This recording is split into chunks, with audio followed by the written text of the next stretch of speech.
Respected dignitaries on the dais, guest of honor, Sri Ashok Joshi ji, chairman of the institute, and my old friend Sri Sharad Jaipuria ji, vice chairman Sri Srivatsa Jaipuria ji, director Dr. Kavita Pathak ji, Dr. Sushma Vishnani जी और उत्तर प्रदेश सरकार के पूर्व मंत्री आदरणीय अनंत Kumar Mishra ji, former chief secretary Alok Ranjan जी, वरिष्ठ पत्रकार शरद प्रधान जी और इस सभागार में उपस्थित सभी faculty members, students who are passing out on this occasion of convocation. आज जब आप पास आउट हो रहे हैं तो आप लोग इस मामले में बहुत भाग्यशाली हैं, क्योंकि आज जब आप पास आउट हो रहे हैं तो हिंदुस्तान का वक्त कैसा बदला हुआ है। अभी शरद जी ने चर्चा की कि हम 5th बिगेस्ट इकोनॉमी बने हैं, मगर इतना ही काफ़ी नहीं है। 5th बिगेस्ट इकोनॉमी किसको पीछे छोड़ के बने हैं? ब्रिटेन को पीछे छोड़कर 5th बिगेस्ट इकोनॉमी बने, जिसने कभी हम पे हुकूमत की थी।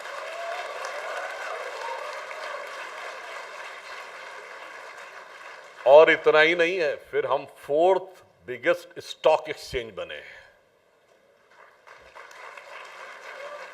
3rd बिगेस्ट ऑटोमोबाइल मैन्युफैक्चरर बने हैं। भारत में अब 7.5 करोड़ परिवार ऐसे जिनके पास कोई ना कोई ऑटोमोबाइल है। और अभी कुछ महीने पहले जापान को पीछे छोड़ के हम सोलर एनर्जी जनरेशन में 3rd स्टेज पर आए हैं दुनिया में। मोबाइल मैन्युफैक्चरिंग हम सभी करते हैं, जानते हैं, मोबाइल को हम लोग जानते हैं। दुनिया में 2nd बिगेस्ट मोबाइल मैन्युफैक्चरर बने हैं और इंफ्रास्ट्रक्चर में इन्वेस्ट करने वाली दुनिया के नंबर 1 के देश हैं। आज की डेट में इंफ्रास्ट्रक्चर में हमारा इन्वेस्टमेंट अमेरिका से ज्यादा है। और इतना ही नहीं है, इस बीच में जिस बीच में आप लोग पास आउट हो रहे थे, भारत की संसद ने नारी शक्ति वंदन अधिनियम पारित कर दिया है, यानी कि अब महिलाओं की लोकसभा और विधानसभा में भागीदारी सुनिश्चित करने की व्यवस्था भी हो गई। और इन सब से आगे बढ़कर चांद के अछूते कोने साउथ पोल को पहुंचने वाले दुनिया के पहले देश बने हैं।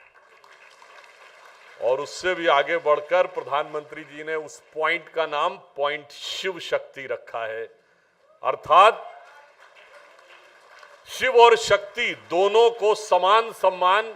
और सिर्फ भारतीय संस्कृति एकमात्र ऐसी संस्कृति है जहां ईश्वर में स्त्री तत्व को स्थान दिया गया है। दुनिया में बाकी सभी सभ्यताओं संस्कृतियों में ईश्वर सिर्फ पुरुष है। अर्थात वक्त का इतना ही निजाम नहीं बदला है। फॉरेन रेमिटेंस में हमारे 2023 में $125 बिलियन आया, जो हम दुनिया में नंबर 1 हो गए। हमारे शेयर मार्केट में $5 ट्रिलियन का इन्वेस्टमेंट आया, जो हम दुनिया में नंबर 1 हो गए। ठीक है, अभी इलेक्शन के बाद फिर चाइना हमसे आगे निकल गया है इन्वेस्टमेंट में, मगर आप ये समझिए कि जो हमारा $125 बिलियन का फॉरेन रेमिटेंस आया है, इससे पहले माना किया जाता था कि मिडिल ईस्ट के कंट्रीज से सबसे ज्यादा फॉरेन रेमिटेंस आता था, जिसमें हम लोग नॉर्मल और एवरेज जॉब करते थे हमारे लोग जाके। मगर इस बार सबसे बड़ा कंट्रीब्यूटर जानते क्या है? डेवलप्ड इकोनॉमीज में बैठकर, यानी यूरोप, अमेरिका और सिंगापुर में बैठकर हाई टेक जॉब्स में जो हमारे यूथ ने काम किया है, that is become the 36% contributor in the global remittance जो भारत में आया है। और 5G रोल आउट में हम दुनिया के सबसे अग्रणी देशों में से एक हैं। हाइड्रोजन एनर्जी के प्रोजेक्ट में हम बहुत तेजी से कदम बढ़ाने वाले देश हैं। और बदलाव इतना भी आया है कि अगर आपने देखा हो कि इथेनॉल को की जो ब्लेंडिंग है वो 10% कंप्लीट हो गई है पेट्रोलियम प्रोडक्ट्स में, अब 2027 तक 20% हो जाएगी। और इस समय में भारत ने एक और अचीवमेंट किया है। देखिए, अगर इंडिया को डेवलप्ड कंट्री बनना था तो one of the foremost requirement was infrastructure and power. इन दो के बगैर तो हम डेवलप नहीं हो सकते थे।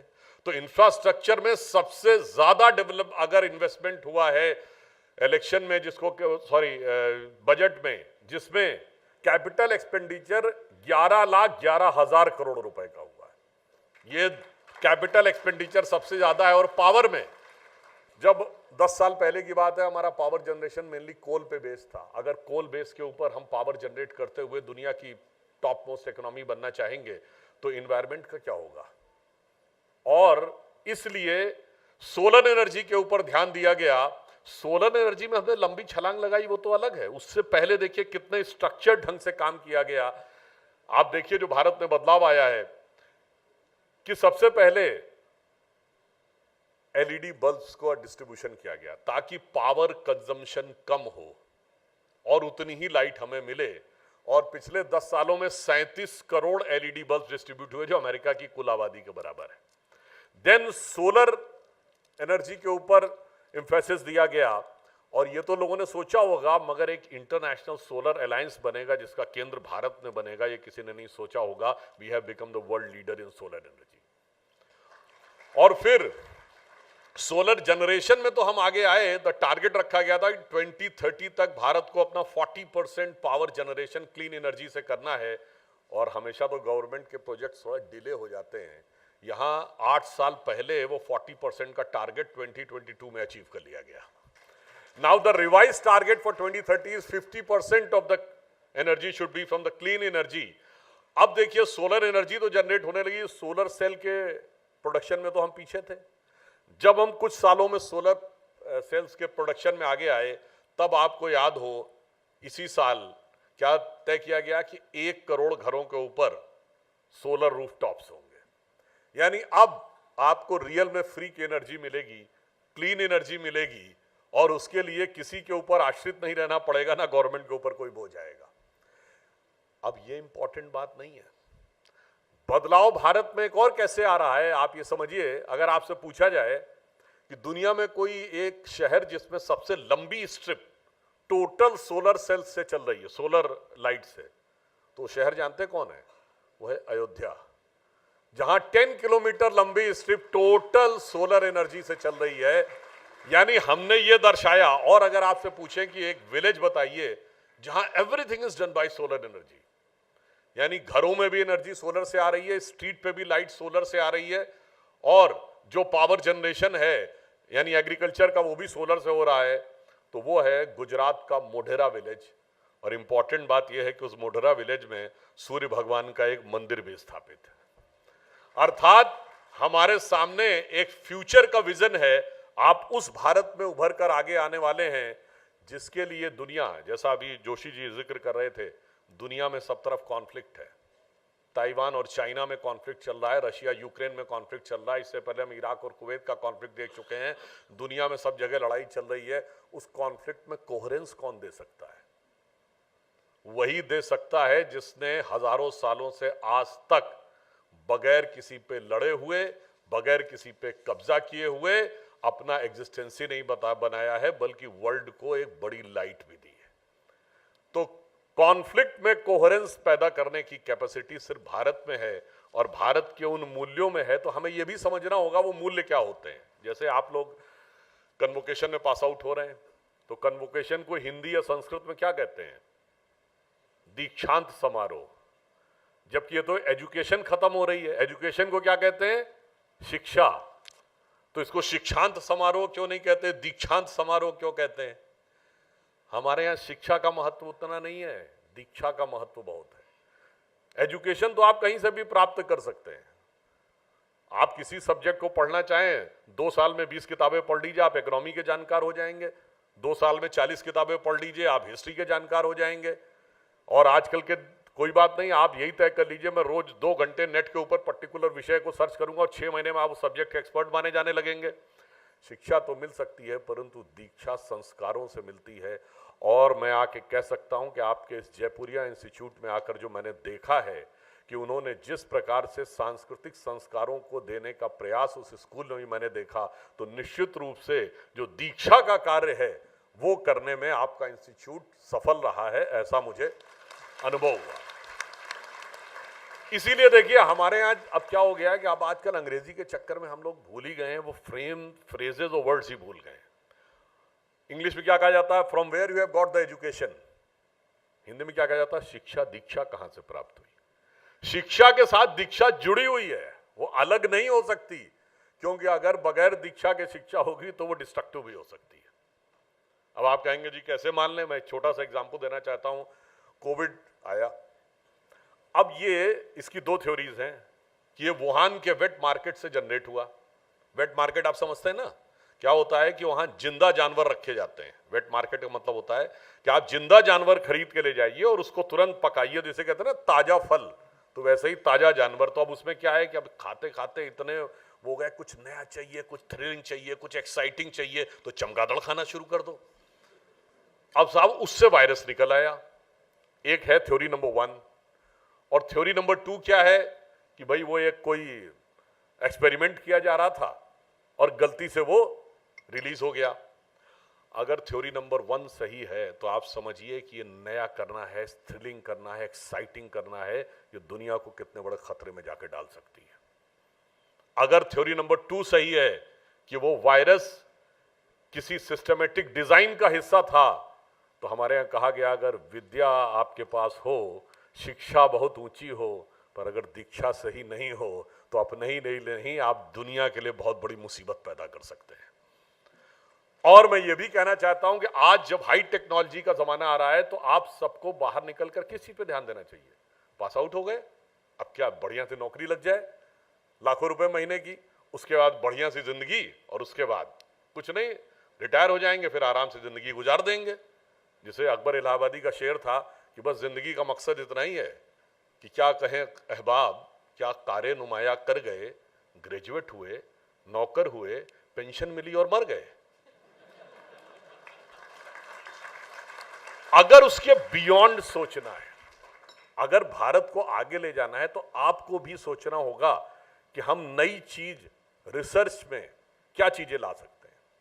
सिर्फ ये कन्वेंशनल थॉट में आपने सोचा कि एक अच्छी नौकरी और उसके साथ सब कुछ खत्म नहीं, तो फिर तो स्वामी विवेकानंद की पुस्तक मैंने पढ़ा था, अगर हमारे जीवन का इतना ही लक्ष्य है तो हमें और पेड़ पौधों में क्या अंतर है। वो भी अपने एक पर्टिकुलर इकोसिस्टम में अपने लिए बेस्ट पॉसिबिलिटी देखते हैं, जीते हैं और एक निश्चित समय के बाद समाप्त हो जाते हैं। अब यदि आपको कुछ नई चीज करनी है तो अब फ्यूचर की जो टेक्नोलॉजीज हैं उनकी तरफ ध्यान दीजिए। क्या है?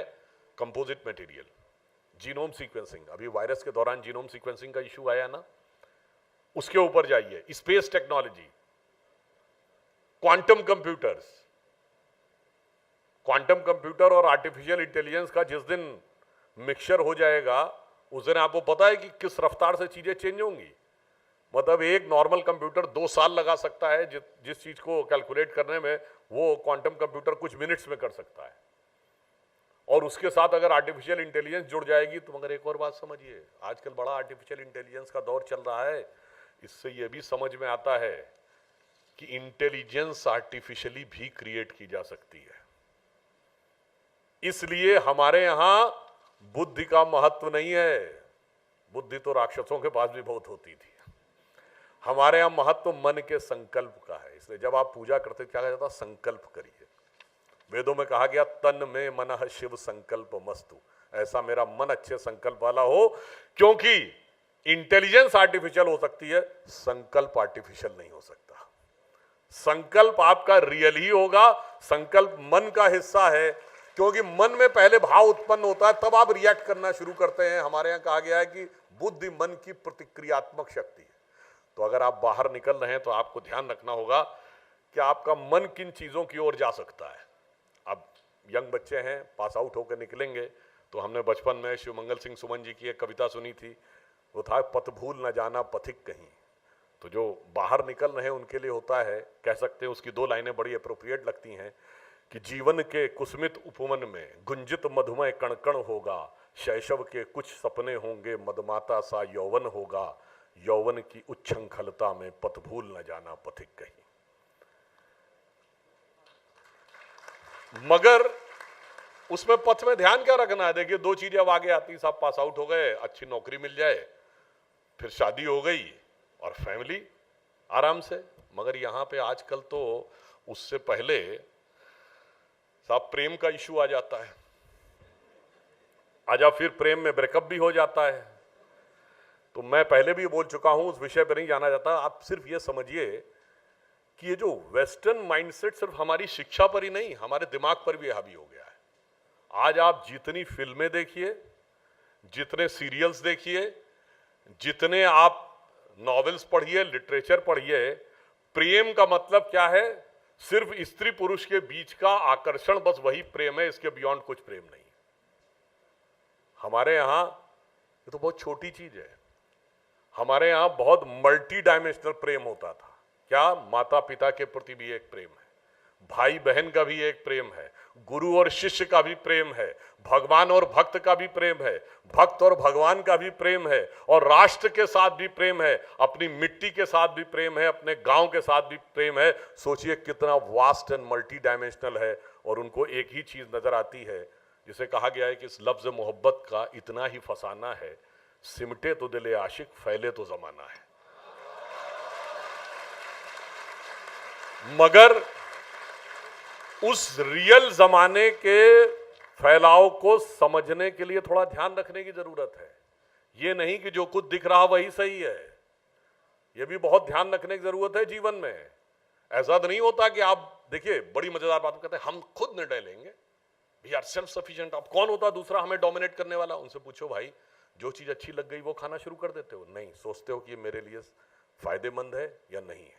ठीक, जो जिसकी बिल्डिंग अच्छी दिखे उस इंस्टीट्यूट में एडमिशन ले लेते हैं? नहीं, आप चेक करते हैं कि किस इंस्टीट्यूट में मेरा फ्यूचर अच्छा है।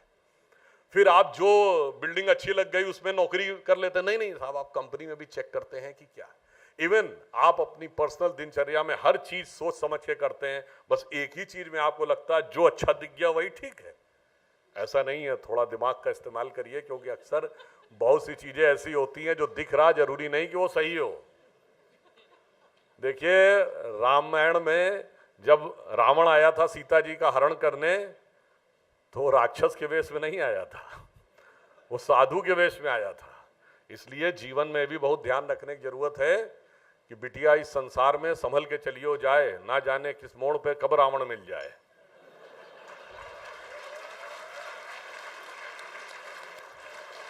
मगर आजकल लड़कों को भी ये नहीं समझना चाहिए हम तो बड़े स्मार्ट हैं, हम थोड़ी इमोशनल होते हैं, हम किसी चक्कर में थोड़ी फंसने वाले हैं, हम तो सब निकल जाएंगे। आजकल वो भी बहुत बड़े बड़े चक्करों में फंस रहे हैं। उनको भी याद रखना चाहिए, बिटवा इस संसार में संभल के चलियो जाए, ना जाने किस मोड़ पे कब सूप न खा मिल जाए।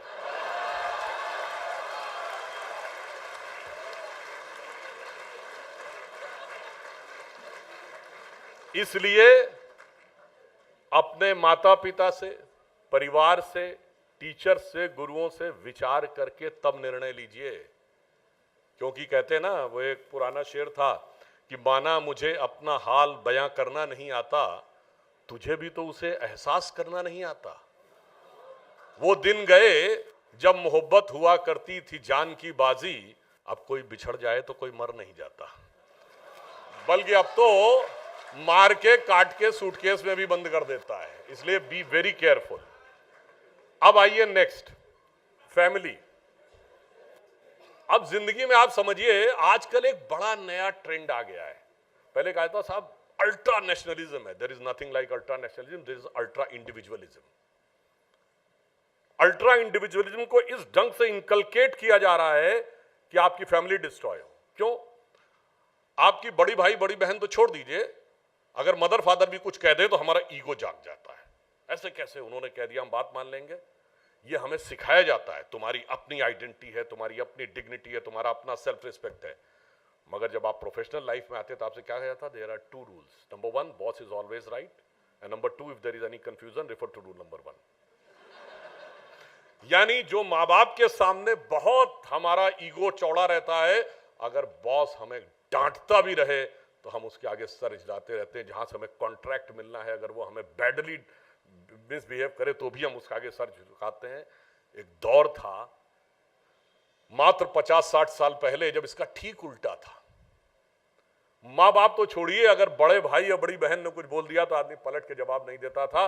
पर अगर वर्क फोर्स पर, वर्क प्लेस पर उसको आत्मसम्मान की बात लगी, आदमी तुरंत कहता था साहब नौकरी से इस्तीफा देता हूं। आज एकदम उलट हो गया है, और वो उलट ले जाके आपको कहां फंसा रहा है। मैं एक छोटी सी बात कह रहा हूं। आज से करीब 24 साल पहले मैं पहली बार अमेरिका गया, सन 2000 में। उस समय भारत में ना कोई एक्सप्रेसवे था। पहला एक्सप्रेसवे उसी समय मई सन 2000 में बॉम्बे पुणे एक्सप्रेसवे बना था। उस समय बाई चांस हमें उसके उद्घाटन में जाने का मौका मिला था, तब Rajnath Singh ji surface transport minister थे और नितिन गडकरी जी महाराष्ट्र के मिनिस्टर थे। टोल ब्रिज जो नोएडा वाला वो 2001 में बना, मॉल नहीं थे, ये एयरपोर्ट जैसा आज आप देख रहे हैं ना, वो ऐसा एयरपोर्ट नहीं था, वो बस अड्डे जैसा एयरपोर्ट लगता था उस जमाने में। तो हमारे फ्रेंड ने कहा कि भैया ये अपने यहाँ कब होगा? हमने कहा थोड़ी सी अच्छी इकोनॉमी, थोड़ी सी अच्छी सरकार और थोड़ी ईमानदारी आ जाए तो 20 साल के अंदर सब कुछ हो जाएगा, और देखते देखते सब कुछ हो गया। मगर जो हमारे यहाँ है वो वहां पहुंचने में 20 जनरेशन लग जाएंगी। वो चीज क्या है, अब मैं आपको बताना चाहता हूं। हर चीज का बंटवारा, हर चीज का निपटारा सरकार करेगी और कोर्ट करेगा। बाप बेटे की लड़ाई का निपटारा कोर्ट करेगा, भाई बहन की लड़ाई का निपटारा कोर्ट करेगा, मियां बीवी की लड़ाई का निपटारा कोर्ट करेगा, और हर आदमी इंडिविजुअल होकर चला जाएगा। तो जानते क्या स्थिति आएगी? जैसे अब मैं आपको एक फैक्चुअल डाटा देना चाहता हूं, ये समाज को कहां ले जाके खड़ा कर देता है। अभी मैं इमोशनल एस्पेक्ट पे नहीं आ रहा हूं। अगर सब कुछ डेवलपमेंट पाके सब कुछ अच्छा हो गया तो मटेरियल हेवन के पीक के ऊपर अमेरिका बैठा हुआ कोई जाके क्यों कॉलेज स्कूल में गोलियां चला दे रहा? भाई सब कुछ तो है तुम्हारे पास, रुपया है, पैसा है, गाड़ी है, बंगला है, घूमने के लिए सब कुछ है। किस बात का फिर मेंटल फ्रस्ट्रेशन है? क्योंकि सब कुछ मटेरियल में नहीं होता। आप लोग मैनेजमेंट में पढ़ते हैं ना, AIDA theory, acquired attention, create interest, develop desire and then apply the product. तो सब कुछ प्रोडक्ट नहीं होता, उसके बियॉन्ड सोचना पड़ता है। और आप देखिए 1982-83 में जब अमेरिका ने अपना वर्तमान ये सिस्टम लागू किया, सोशल सिक्योरिटी सिस्टम, लड़ जाओ तुम, कोई बात नहीं, परिवार से अलग हो जाओ, we will take care of you, government will take care of you, forget about the family. कोई जरूरत नहीं अपने बच्चों पे आश्रित रहने की, कोई जरूरत नहीं अपने माँ बाप भाई बहन पे आश्रित रहने की। तो क्या हुआ, जाके चेक करिएगा। मिल्टन फ्रीडमैन बहुत बड़े इकोनॉमिस्ट थे, उन्होंने वार्न किया रोनाल्ड रीगन गवर्नमेंट को कि ये पॉलिसी मत करिए, don't nationalise the families, this will destroy the country. और आज लास्ट ईयर ऐसा पहला ईयर है जो 50% पॉपुलेशन सोशल सिक्योरिटी पे डिपेंडेंट हो गई है। 50% is working and 50% is social security dependent. अब इसका इंपैक्ट क्या होने जा रहा है? चूंकि वहां पर अब यंगर जनरेशन कम है, लोग शादी नहीं करते, खाओ पियो मौज करो, जिंदगी आराम से गुजारो। तो अब नेक्स्ट डिकेड्स में ये जो 50% population dependent upon social security हो गई, इसका राइज अब लीनियर नहीं होगा, ये एक्सपोनेंशियल राइज होगा। तो एक अनुमान के मुताबिक अगले 20 से 25 साल के बाद अमेरिका का केवल social security burden 62 to 63 trillion dollars होने जा रहा है, which is 2.5 times the size of American economy at present. सोचिए कितनी बड़ी चुनौती में जाकर, मैं इकोनॉमिक बात कर रहा हूं, मैं सिर्फ अभी ये बात नहीं कर रहा हूं कोई इमोशनल, परिवार, संस्कार तो अलग छोड़िए। चाइना के साथ क्या हो रहा है? पिछले 2 साल से चाइना में पॉपुलेशन घटनी शुरू हो गई। पिछले साल 14.5 लाख पॉपुलेशन घटी, और आपने मार्क करना शुरू करिए, चाइना में पिछले 3 क्वार्टर में डिफ्लेशन आया। और आपको बताऊं उसका इकोनॉमी पे इंपैक्ट क्या पड़ता है? डेट टू जीडीपी रेशियो में, जो पर्सनल डेट है, यानी जो हम आप पर्सनल लोन लेते हैं, उसमें भारत की स्थिति अब बढ़ने लगा है। पर्सनल लोन फिर भी दुनिया में सबसे बेहतर है, सिर्फ 47% ऑफ द जीडीपी है। 73% लोग ऐसे इन्होंने कोई पर्सनल लोन नहीं लेता। क्यों? हमारी सेविंग बेस्ड इकोनॉमी है। सेविंग बेस्ड इकोनॉमी क्यों है? अगर फैमिली नहीं होगी तो there is no motivation for saving. It is the family which gives you motivation for saving. सिर्फ आपको हिंदुस्तान में वो कहावत मिलेगी कि साहब इतना कमा के रख दिया है कि 7 पुश्तें खाएंगी।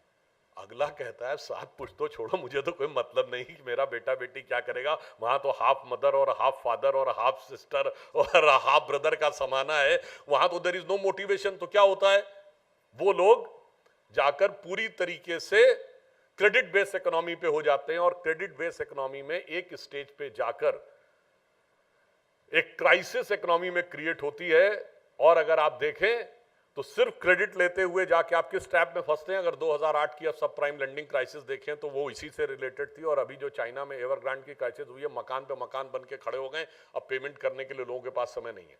इसलिए मैं कहना चाहता हूं, हमारी इकोनॉमी की स्ट्रेंथ वो बनती है जो हमारे पास रिजर्व है। हमारी फ्यूचर तब सिक्योर होता है जब हमारे पास इतने रिसोर्सेज हैं कि हम अपने ही लेवल पर अपनी प्रॉब्लम्स को सॉल्व कर रहे हैं। हम हर चीज के लिए सरकार पे डिपेंडेंट नहीं है। और हमें इमोशनल सिक्योरिटी भी तब मिलती है जब फैमिली में सब लोग एक दूसरे के साथ रहते हैं। भारत की तो स्थिति ये थी मात्र कुछ साल पहले, कोई आदमी अपने लिए नहीं जीता था। हमारे यहाँ इंडिविजुअल एंटिटी पर्सन नहीं था, फैमिली थी। माँ बाप बच्चों के लिए जीते थे, बच्चे माँ बाप के लिए जीते थे, भाई बहन के लिए जीते थे। एग्जाम्पल देखिए, लता मंगेशकर ने इसलिए जिंदगी भर शादी नहीं की थी कि उनके फादर की अर्ली डेथ हो गई थी, तो भाई बहनों का ख्याल रखने के लिए उन्होंने शादी नहीं की। आजकल तो उल्टा होता है। इसलिए मैं कहना चाहता हूं कि अगर भारत को आगे बढ़ना है, आप जिस कालखंड में आए हैं उसमें बहुत अच्छी चीजें भी हैं, बहुत चैलेंजिंग चीजें भी हैं।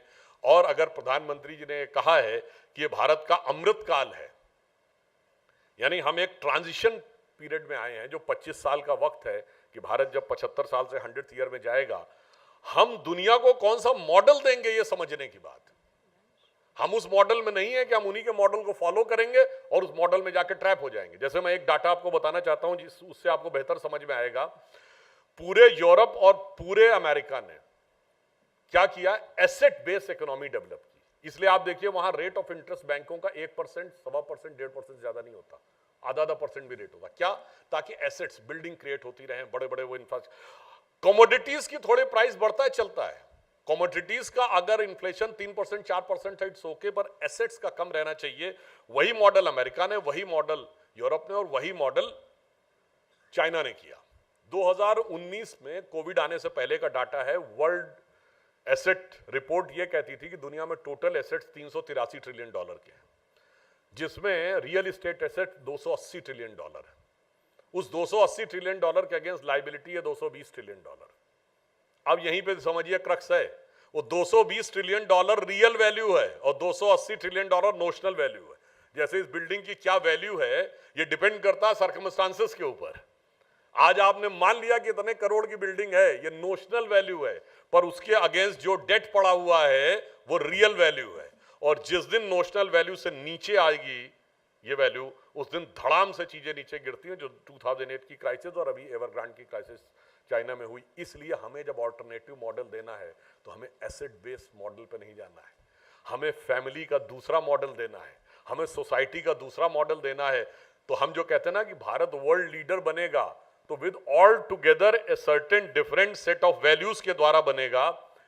और जिसे इस कालखंड में सबसे बड़ी बात जो हमें ध्यान रखनी है कि हमें गुलामी की मानसिकता के हर प्रभाव से निकलना है। देखिए, एक मायने में आज का दौर आजादी की लड़ाई से ज्यादा कॉम्प्लिकेटेड है। आप कहेंगे कैसे कह दिया?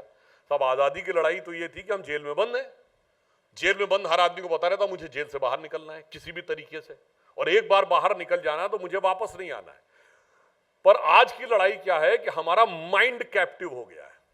बहुत सी ऐसी चीजें हैं जो कॉलोनियल लीगेसी की हमारे दिमाग में ऐसी भर दी गई हैं कि हम उससे बाहर ही नहीं निकलना चाहते। जैसे कोई ड्रग एडिक्ट हो जाता है, ड्रग एडिक्ट का आप ड्रग छीन लीजिए, उसके बाद उसे लगता है नहीं नहीं नहीं नहीं ये कैसे हो गया, मुझे वापस जाना। मतलब आप 4 अच्छी बातें बोल दीजिए इंडियन कल्चर और सिविलाइजेशन के बारे में, तो 14 लोग कूद पड़ते हैं सोशल मीडिया में, कह रहे आपने कह कैसे दिया कि इंडिया में अच्छा था, हमारे यहाँ सब बहुत बुरा था, हमारे यहाँ सब बहुत खराब था, इसका कोई कनेक्शन नहीं है आपस में।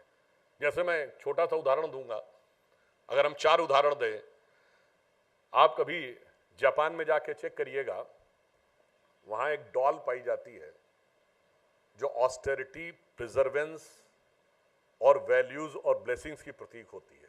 उस डॉल का नाम होता है दारुमा, DARUMA। ये धर्म का अपभ्रंश है। अगर आप जापान में देखेंगे तो एक देवी पाई जाती है जिनका नाम है बैजेंटीन, जो व्हाइट लोटस पे बैठती हैं, हाथ में उनके वीणा है और गॉडेस ऑफ विजडम मानी जाती है। अब जापान छोड़िए, अब एकदम वेस्ट में आ जाइए, एक नहीं दर्जनों चीजें हैं, मगर सब कहेंगे नहीं नहीं नहीं इसमें हमारा कोई, ये तो बस मियर कोइंसिडेंस है। इटली में एक शहर है, इसका नाम है रवन्ना, RAVANA। तो कहा गया इसका रावण से कनेक्शन, अरे वो तो ऐसे मियर कोइंसिडेंस होगा।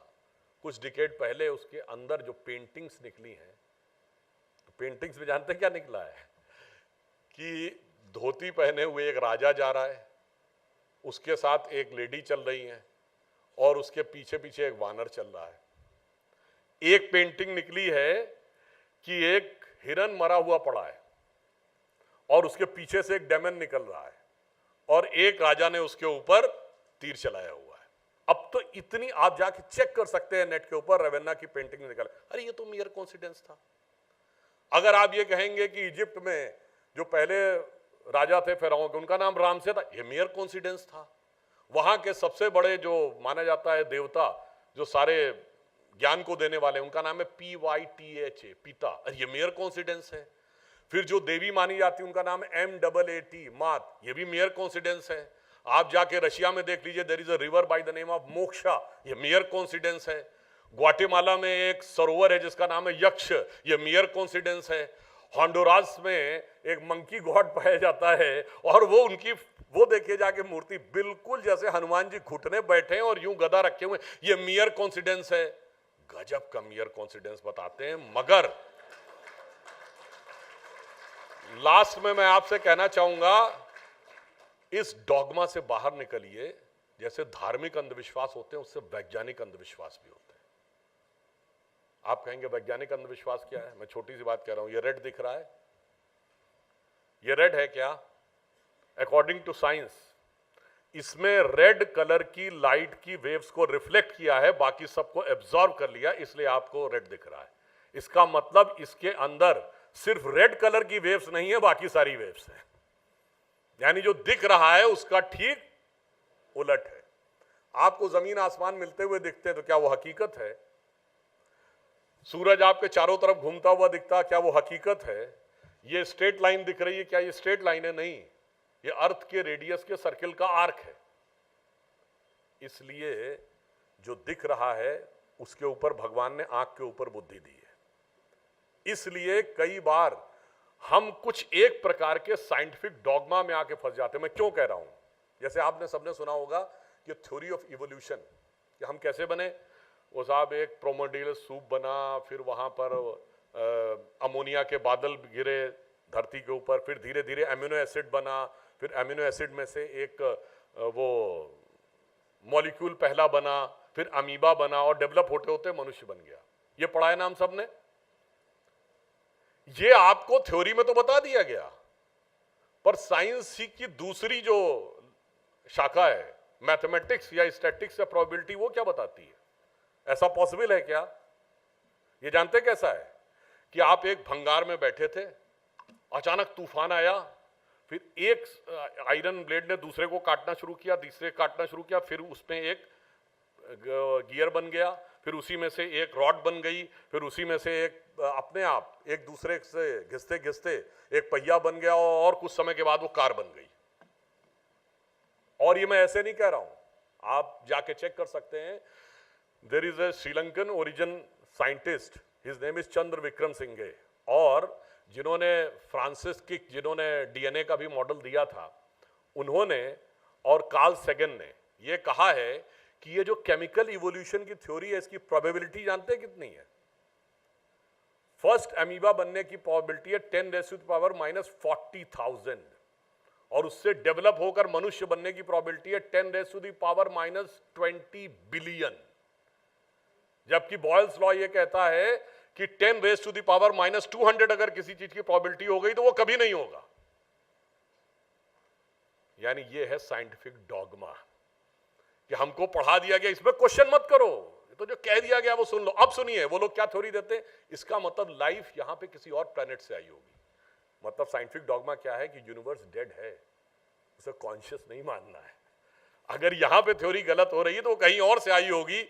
हमारा कॉन्सेप्ट अंतर है कि हम पूरे विश्व को जीवंत मानते हैं, कॉन्शियस मानते हैं, ये पूरे विश्व को डेड मानते हैं और डेड मानकर ही चलना है। तो साइंस के 3-4 डॉगमा है। Number 1, everything is this universe is dead. जो मोशन दिख रहा है, it is in random, this is not in design. अगर सीक्वेंस में होगा तो डिजाइनर का एस्पेक्ट आ जाएगा। नंबर 3, जो कॉन्शियस दिख रही है वो सेलुलर माइक्रो बायोलॉजिकल ऑर्गेनिज्म में होने वाले केमिकल रिएक्शन के अलावा कुछ नहीं है। इन 3 फंडामेंटल साइंटिफिक डॉगमास के ऊपर पूरी साइंस चल रही है, जिसके लिए एक वर्ड ये भी होता है साइंटिफिक प्रीस्टहुड। तो अब आप लोग जब पास आउट हो रहे हैं तो ये भी सोचिए। अब आप ये बताइए, हमारे यहाँ क्या माना जाता है? ये लकड़ी है, तो कॉन्शियसनेस से डाउन होते होते इसके अंदर भी फंडामेंटल कॉन्शियसनेस है, पर उसके ऊपर माया का जकड़न ज्यादा हो गई, इसलिए ये हो गई। तो इसका मतलब कॉन्शियस स्थिर हो सकता है, यानी मूविंग चीज स्टेबल हो सकती है, स्टेबल से मूवमेंट नहीं आ सकता। खैर, तो मैं सिर्फ ये कहना चाहूंगा कि कुछ एक चीजें एक फैक्ट आपको और बताता हूं, जिस ढंग की चीजें, ये मैंने सिर्फ इसलिए कहा आप अपने दिमाग को खोलिए। एक छोटा सा उदाहरण, हम लोग हफ्ते में 7 दिन होते हैं, हमसे कहा जाता है कि आप लोग चंद्रमा को ग्रह क्यों मानते हो? तो उनसे पूछिए भैया, ये 7 दिन तो पूरी दुनिया मानती है, इसमें भी तो चंद्रमा है, मंडे है। आपने कभी ये सीक्वेंस सोचा कि संडे के बाद मंडे क्यों आता है और मंडे के बाद ट्यूसडे क्यों आता है? ये तो पूरा दुनिया मानती ना, सिर्फ अकेले हम नहीं मान रहे। और ट्यूसडे के बाद वेडनेसडे क्यों आता है? कोई रीजनिंग होनी चाहिए। अगर आप कहें कि बाई साइज तो सबसे बड़ा प्लेनेट है जुपिटर, सबसे बड़ा है सूर्य, सूर्य के बाद जुपिटर, उसके बाद शनि। अगर आप बाई डिस्टेंस कहें तो सन के सबसे नजदीक है बुध, उसके बाद मंगल, उसके बाद शुक्र, उसके बाद पृथ्वी। ये रीजन क्या है? संडे के बाद मंडे, मंडे के बाद ट्यूसडे, इसका कोई रीजन है क्या? अब हम कहते हैं ना सब में लॉजिक करो, तो लॉजिक करो, उनसे पूछो ना, बताओ भाई।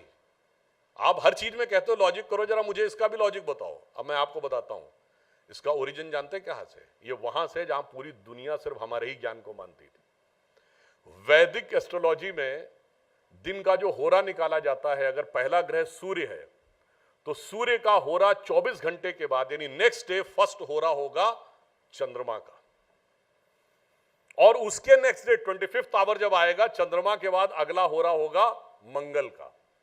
और ये होरा वर्ड जानते कहां से आया है? अहोरात्र, यानी डे एंड नाइट को अ और त्र हटा दे तो होरा हो जाता है। ये वेस्टर्न कॉन्सेप्ट का हॉरोस्कोप उसी में से निकला है।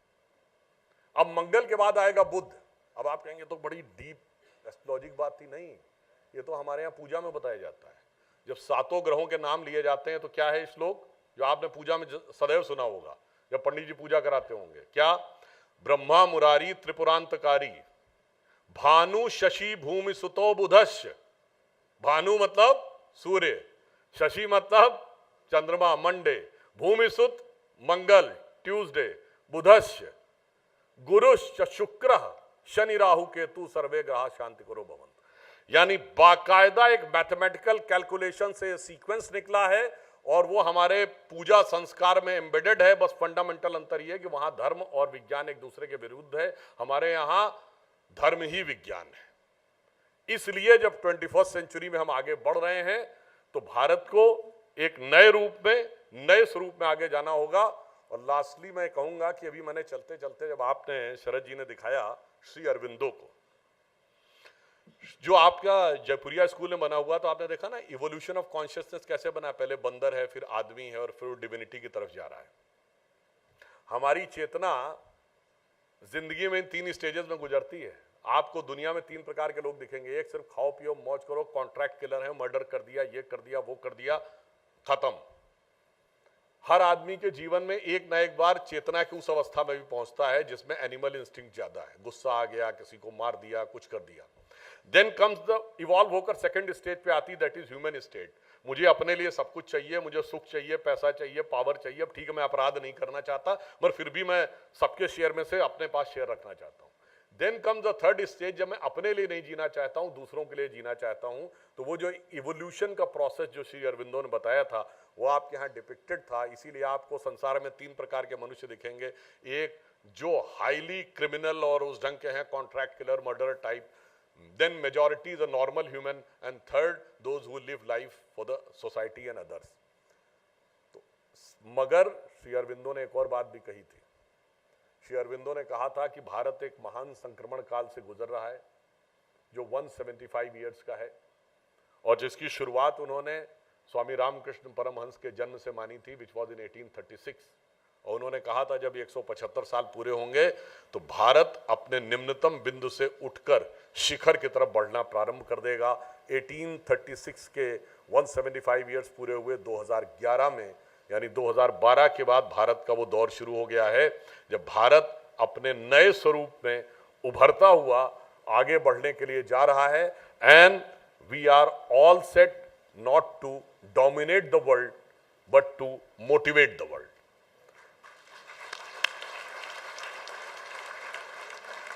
हमें दुनिया को कंट्रोल नहीं करना है।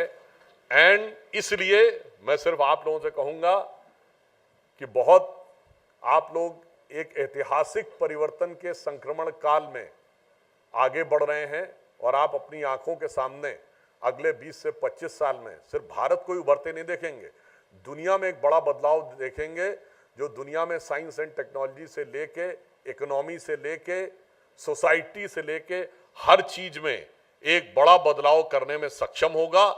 इसलिए मैं फाइनली एक चीज जो मैं पहले कह चुका हूं फिर रिपीट करता हूं, अब हम बिगेस्ट नेशन हो गए ना in terms of population, but we are also the youngest nation.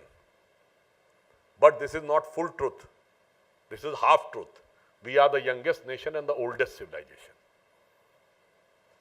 इसलिए हम एकमात्र देश हैं दुनिया के जिसके सामने एक बहुत ऑप्टिमम फ्यूचर दिखाई पड़ रहा है, स्वर्णिम भविष्य दिखाई पड़ रहा है, और एक शानदार इंस्पिरेशनल अतीत है, क्योंकि हम एकमात्र सर्वाइविंग सिविलाइजेशन है वर्ल्ड की। बाकी दुनिया में सर्वाइविंग सिविलाइजेशन कोई नहीं बची, सिविलाइजेशन थी, खत्म हो गई।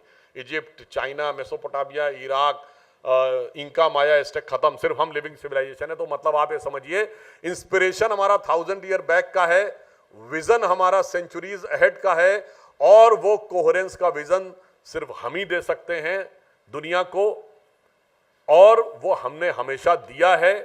तो सिर्फ टेक्नोलॉजी ही नहीं, मोटिवेशन और वैल्यूज में भी हम आगे दुनिया को नई गाइड दे सकते हैं। तो आपके लिए मैं कहना चाहूंगा, बस ये ध्यान रखिए, गौरवशाली था भूत, भूत मतलब भूतकाल, पास्ट, गौरवशाली था भूत, भविष्यत भी महान है, अगर संभालें आप उसे जो वर्तमान है। धन्यवाद।